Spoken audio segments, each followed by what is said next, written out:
Marilyn Monroe, perhaps one of the most recognizable faces in human history, often evokes images of platinum hair, red lips, and that breathy birthday song. Yet behind this iconic facade lies a deeply complex woman whose private life was in stark contrast to her public persona. We often wonder what her life was truly like when the cameras weren't rolling, the woman who read Dostoevsky at 3 a.m. in a fur coat because the air conditioning was broken and somehow still looked luminous. Isabella, the prevailing narrative of Marilyn, is so often about the spectacle. What does this story reveal about the reality of her Tuesday afternoons, not her premieres? That's a powerful way to frame it, James. The source text really drives home that our collective memory of Marilyn is largely built on curated images and dramatic events. But to understand her, we have to strip away the myth and look at the mundane, the real, the unglamorous. Her Tuesdays, her quiet moments, those are the key to understanding the sheer force of will that went into creating Marilyn Monroe. The text suggests that the real question is not what she did on a Tuesday, but who she was when she wasn't performing. Was she lonely? Was she funny? Was she difficult? Or simply a woman whose brilliance and inconvenience couldn't be easily compartmentalized by those around her?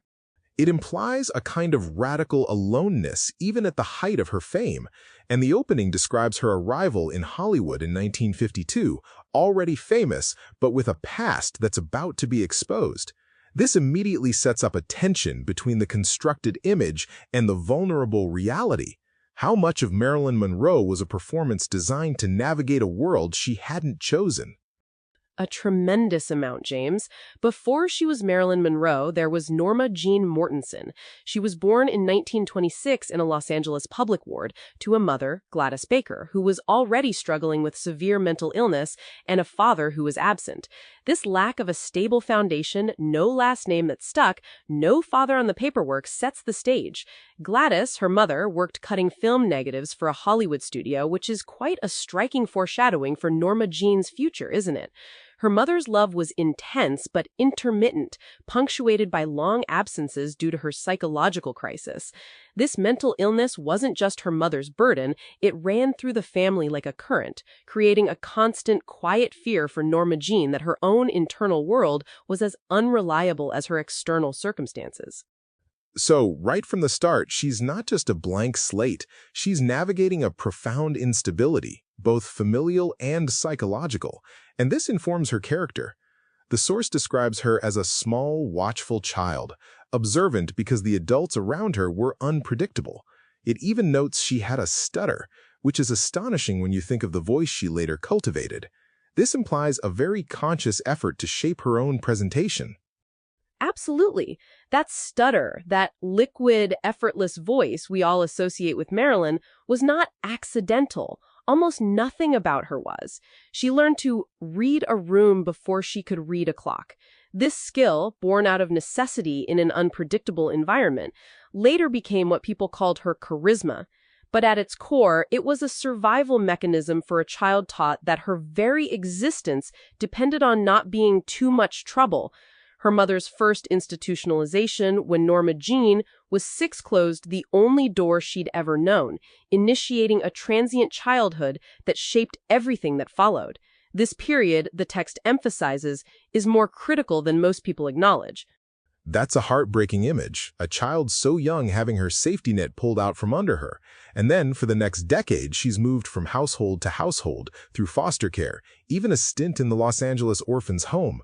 The distinction between orphan and child whose mother is institutionalized and father is unknown meant little to the system. She was essentially alone, washing dishes for a nickel a month, yet could see the RKO water tower from the orphanage window. The irony of Hollywood being visible from her confinement is quite stark. It's a potent symbol, isn't it? That distant glimmer of Hollywood, literally on the horizon, while she was experiencing such profound insecurity. The text is quite direct about the possibility of abuse in some of these homes.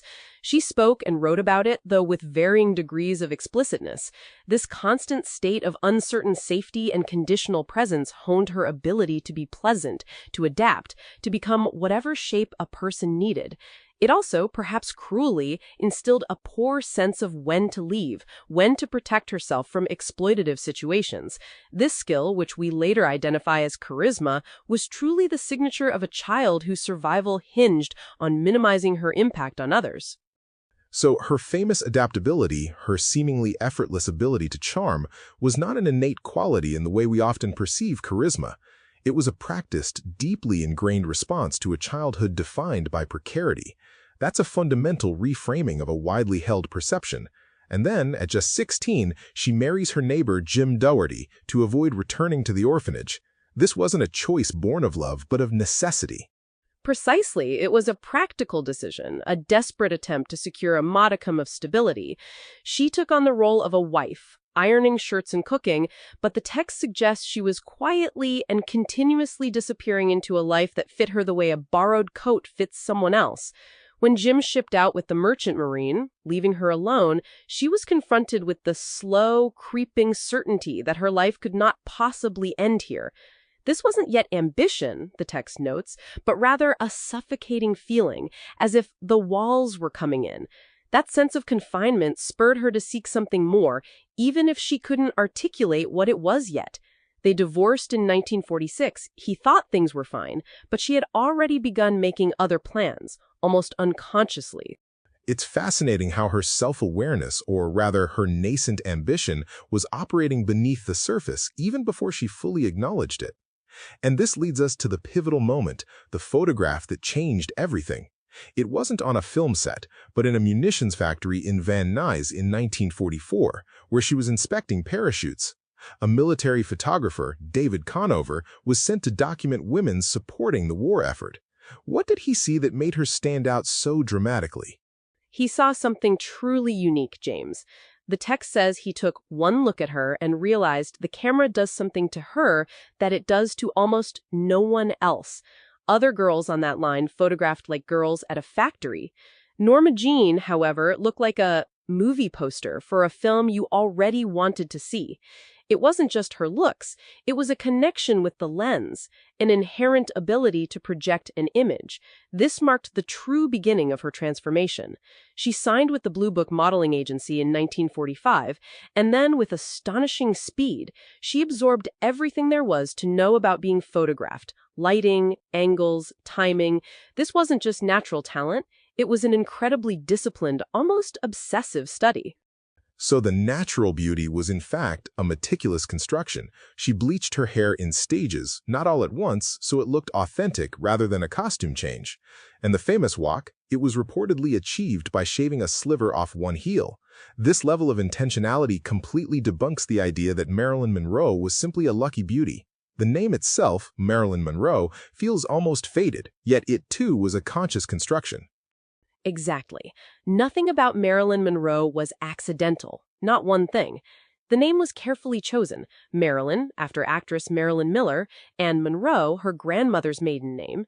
She later said hearing it felt like meeting someone she already knew. This is critical. She wasn't exactly lying about herself, the text points out. The character had the structure of a lie, yes, but underneath it was a woman who was curious, intelligent, funny, and desperately hungry to be seen. The character, Marilyn, was meant to protect that deeper self. Ironically, it eventually became the very thing that contributed to crushing her. But that, as the text notes, came much later. This idea of Marilyn as a character designed to protect a vulnerable self is profound. It suggests a strategic intelligence often overlooked. By 1946, she had a Fox contract, a drama coach, and was reading through books like a graduate student. Yet she was also being dropped by studios. This period paints a picture of someone who wasn't an overnight sensation, but a dedicated, persistent worker. She was a builder, James, not a natural in the sense people often mean. She kept going after being dropped by Fox, then Columbia. She took modeling jobs, calendar shoots, endless screen tests. What's crucial here is that she demonstrably improved with every single piece of work. This wasn't just about showing up. It was about relentless self-improvement, a deep commitment to mastering her craft even when the industry didn't initially see her potential. The text argues that anyone paying attention should have caught on to this persistence. So the legend of her being discovered glosses over years of hard, unglamorous work. Then came those 8 minutes in the asphalt jungle in 1950, which no one forgot, followed by a party scene in All About Eve where she held her own next to giants like Bette Davis and George Sanders. It's almost as if the studios finally caught up to what she had been building all along. Fox, who had dropped her, signed her again, and the machinery of fame finally began to shift. And that's when the story takes a darker turn. The text doesn't shy away from the harsh realities of the industry she entered. Marilyn was 17 with no family money, no protective agent, and no reason to believe what was being demanded of her was abnormal, because in that world, it wasn't. The casting couch wasn't just a quaint phrase, it described a systemic reality where access to work was leveraged to extract compliance from young women with no power to refuse. This is a crucial point that we can't gloss over because it fundamentally shaped her relationships and her sense of self-worth. This is often the uncomfortable truth behind the glamour of early Hollywood. The systemic exploitation, dressed up sometimes as mentorship, where women like Marilyn were forced into real-time calculations about what was tolerable and what refusal would cost. It's a stark reminder of the immense power imbalance at play, and that she wasn't always right in her calculations, sometimes being manipulated. She talked about all of it later, with a bluntness the press largely ignored because it was too uncomfortable for the public to confront. The women who didn't survive that system, who were broken or never achieved enough fame for their stories to be heard, vastly outnumbered those who made it through. Marilyn did make it through, but not unscathed. The text directly links her complicated relationship with her own body, her difficulty trusting powerful men, and her bottomless need for approval back to these formative years of exploitation. It's important to note, though, that she didn't organize her identity around being a victim. She survived it and then transformed into something truly remarkable. That's a critical distinction. It wasn't about victimhood, but about resilience in the face of profound adversity. And one of the earliest examples of her strategic genius in managing her public image, even when it seemed her career was doomed, was the infamous calendar scandal of 1949. She was broke, posed nude for $50, and when it resurfaced years later, everyone assumed her career was over. Yet she handled it in a way no one expected. Her response was masterful. Instead of denying it, as many advised, she calmly confirmed it with a slight smile, stating the only thing she had on was the radio. This completely disarmed the scandal. Studio executives who'd previously dismissed her or advised denial filed that experience away under "Do not underestimate this woman." It showcased her intelligence, her understanding of public relations, and her refusal to be shamed. She understood that transparency, delivered with confidence, could neutralize a threat that would have ended other women's careers. It was a defiant act of reclaiming her narrative. By 1953, she had perfected the character of Lorelei Lee in Gentlemen Prefer Blondes, dizzy, breathy, gorgeous, seemingly not very bright, yet always getting exactly what she wanted. This portrayal, the text argues, should have been everyone's first clue that she was none of those things. It was a brilliant performance of a genius playing helpless. And this is where the tragic irony deepens. Marilyn understood the joke completely. She watched with a mix of amusement and despair as audiences and studio executives completely missed the commentary underneath the performance. They saw the dazzling Lorelei, took her at face value, and their only takeaway was to make more of this. This expectation trapped her, forcing her to spend the next decade fighting to prove she was more than just that caricature. It was an expensive, exhausting, and ultimately successful fight, but by the time people truly began to appreciate her depth, it was, tragically, too late for her to fully experience that recognition while she was alive. The weight of that public misinterpretation must have been immense. It's as if her very success created a cage for her, a cage built from diamonds as the text describes it. This leads us to her personal life, specifically her two very public marriages, both of which are described as two kinds of loneliness. First, to baseball legend Joe DiMaggio in 1954. DiMaggio was a quiet, private, traditional man who genuinely loved her. But the text makes a crucial distinction. He loved a version of her she had never been and had no intention of becoming. He wanted her at home, domestic. She wanted the world, her career, her art. The marriage lasted only 9 months. The most iconic image of their brief union is the white dress billowing over the subway grate during the filming of The 7-Year Itch, shot at 2 a.m. with thousands watching. Billy Wilder got his shot, but DiMaggio stood in the crowd, saying nothing. The text implies the marriage was functionally over by the time they returned to the hotel, and the next morning, Marilyn arrived on set with bruising her colleagues noticed, but, being 1954, said nothing about. This stark contrast between the laughing woman over the grate and the bruised woman on set encapsulates a central paradox of her life, her extraordinary ability to project the image the world wanted, even on her darkest nights. That detail about the bruising is chilling, and it fundamentally alters the romanticized memory of that iconic scene. It speaks to a hidden violence, both emotional and potentially physical, behind the very image of joyful liberation.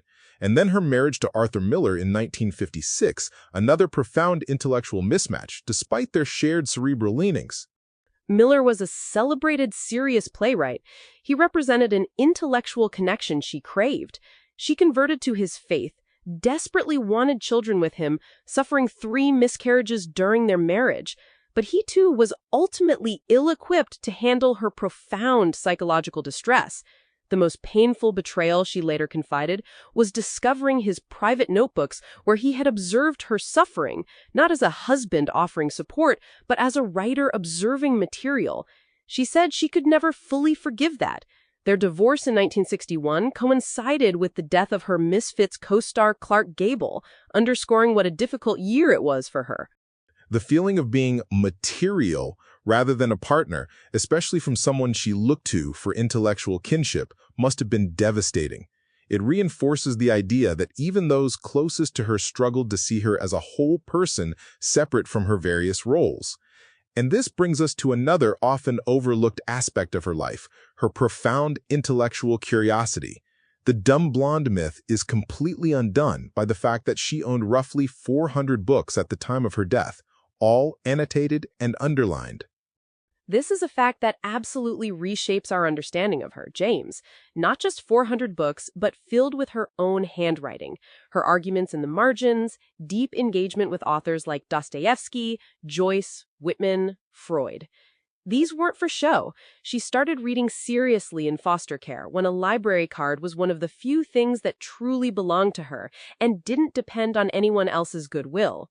She also wrote poetry herself, which the text describes as uneven, but unmistakably real. This reveals a deeply introspective and intellectual side that was systematically ignored or dismissed by the public, and often by the industry. It's tragic that this aspect of her intelligence was so rarely seen, and in 1955 she left Hollywood, moved to New York, founded her own production company, and enrolled at the Actors Studio under Lee Strasberg. Strasberg, a legendary acting coach, privately considered her one of the 2 most talented people he ever taught, the other being Marlon Brando. That's an extraordinary endorsement that remained largely unheard during her lifetime. It's a quiet tragedy, as the text puts it. Imagine how differently she might have been treated, how her career might have evolved, if that kind of praise had been public knowledge. Instead, it only emerged after her death. This speaks volumes about the reductive lens through which she was viewed. She was striving for artistic legitimacy, to be seen as an actress, not just a phenomenon, but the industry was often invested in maintaining the simpler, more profitable caricature. And the pressure to maintain that caricature, combined with her deep-seated anxieties, seems to have led to her struggles with insomnia, which the text tackles head-on. It's often flattened into gossip, but the use of barbiturates became a serious problem, with implications for her professional life. It's critical to be honest about this. Insomnia plagued her from her 20s onward. The medicine available at the time often involved barbiturates, prescribed in combinations that would alarm modern medical professionals. What started as a solution quickly became the problem. Tolerance builds rapidly with sedatives, leading to escalating doses. Multiple doctors were prescribing, potentially without full knowledge of what others were providing. She also mixed pills with alcohol, a dangerous combination even then. This explains the lateness that earned her the reputation of being difficult in Hollywood. It wasn't caprice, it was terror, not of the camera itself, but of the moment before it, the fear of falling short of the perfect version of the scene she envisioned. So her difficulty wasn't about being unprofessional, but about a profound anxiety that paralyzed her, pushing her to achieve perfection. The infamous 59 takes for a three-word line in Some Like It Hot suddenly makes more sense. Billy Wilder said every take was different, and he always got the one he wanted, but he also swore he'd never work with her again. The text notes that no one, not even Wilder, could resolve that contradiction. She was both brilliant and incredibly challenging, a testament to her internal struggles. It's a perfect encapsulation of the paradox she embodied. She pushed herself to the absolute limit, often to the frustration of those around her, but the results were undeniable. And amid all this complexity and struggle, there are stories about her that don't fit the tragic narrative, stories of genuine power and integrity, like her intervention on behalf of Ella Fitzgerald. This is a powerful story that truly deserves more airtime. In the early 1950s, Ella Fitzgerald, despite being one of the greatest vocalists in American history, was being turned away from fashionable Hollywood clubs because of her race. Marilyn Monroe personally intervened. She called the owner of the Mocambo Club and made a deal. Book Ella Fitzgerald, and Marilyn herself would sit in the front row every single night, ensuring massive press coverage. He booked Ella. Marilyn showed up. The press followed. Ella Fitzgerald later credited Marilyn Monroe with launching her Hollywood career, and she never forgot it. This fact rarely makes it into the standard narrative, which tends to focus on the dresses, the pills, the tragedy, but this act of solidarity and using her immense power to uplift another artist, especially someone marginalized, reveals a profound moral compass. She helped someone she didn't have to help. That, too, was an essential part of who she was. It's a testament to her character, and it speaks to a generosity of spirit that cuts through the manufactured image. But despite these moments of strength and agency, by spring 1962, she was in serious trouble. Fired by telegram from Something's Gotta Give, an illness and collapse being indistinguishable to a studio that had long since stopped caring about the difference. She gave her last interview weeks before her death with a haunting observation about fame. She said fame was like caviar. You have it every day and it loses its taste. She reiterated her desire to be known as an actress, not merely a phenomenon, and expressed hope that whoever came after her would have an easier path. In that same year, she bought a small house in Brentwood, the first property she ever owned outright. Mexican tiles, earthy colors, a garden she was learning to tend. As the text poignantly notes, you don't plant a garden if you don't plan to be there to watch it grow. That image of her planting a garden, signifying a future, makes her death on August 4, 1962, at just 36 years old, even more tragic. Acute barbiturate poisoning ruled a probable suicide. The timeline of that night remains shrouded in inconsistent accounts and hasn't been fully resolved even after 6 decades. What's certain is both simpler and profoundly sadder than any conspiracy theory. She died alone, in a house she had only owned for a few months, with a phone nearby but nobody on the other end to connect with. Joe DiMaggio, the man who wanted a version of her she couldn't be, arranged her funeral. It was small, private, without the studio circus. He sent red roses to her crypt 3 times a week for 20 years and never remarried, outliving her by 37 years. His enduring devotion is another layer of complexity in her story, a silent testament to the lasting impact she had on those who genuinely cared for her. After her death, she became something even more complicated, an icon, a brand, Warhol's silkscreen currency, a symbol endlessly debated. Yet what often gets lost is the actual person, the one reading Dostoevsky at 2 a.m. with 400 annotated books and a glass of warm milk going cold. She was repeatedly failed by almost every institution meant to protect her: foster care, the studio system, the medical establishment, and men who confused possessiveness with devotion. She was given image when she needed support, publicity when she needed privacy, and pills when she needed someone to simply stay in the dark with her. Yet despite all of this, she built something that 60 years of cinema hasn't diminished. The ultimate takeaway is that underneath all the layers of myth and spectacle, she was just a person trying desperately to be known, to be seen clearly, and for someone not to look away. And in a sense, we're still looking. If you found something thought-provoking in this conversation, consider sharing it with someone who might appreciate it too.